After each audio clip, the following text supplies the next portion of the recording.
అమెరికాకి సంబంధించి ఓ పక్కన ఇప్పటికే ఆగ్రహాలు ప్రారంభమైన అక్కడ వాళ్ళకి. ఎందుకంటే ఇప్పటిదాకా చీప్ లేబర్ దొరికేవాళ్ళు ఈ చొరబాటుదారులు శరణార్థుల వల్ల.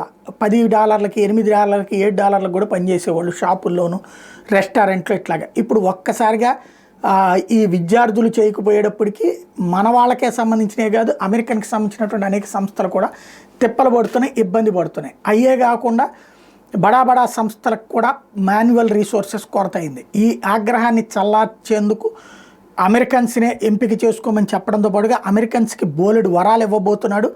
మిడిల్ క్లాస్కి ప్రత్యేకించి అమెరికన్ మిడిల్ క్లాస్కి నో ట్యాక్స్ ఆన్ టిప్స్, అంటే టిప్సే అక్కడ ఎక్కువ. అసలు జీతం $10,000 అయితే ఈ 20-30 వేలు టిప్స్ వస్తాయి. టిప్స్ మీద ట్యాక్స్ ఎత్తేస్తాడట.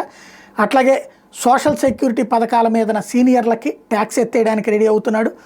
అట్లాగే ఓవర్ టైం పేకి కూడా ట్యాక్స్ ఎత్తేస్తానికి ప్రిపేర్ అవుతున్నాడు. మిడిల్ క్లాస్ ట్యాక్స్ కట్స్ అన్నటువంటి దాన్ని ఇదివరకు ఉన్న వాటిని రెన్యూ చేయడానికి సిద్ధపడుతున్నాడు.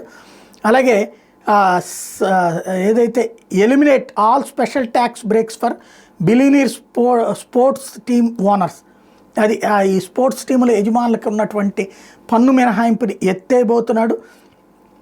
Close the carried interest tax deduction loophole ఒకటి.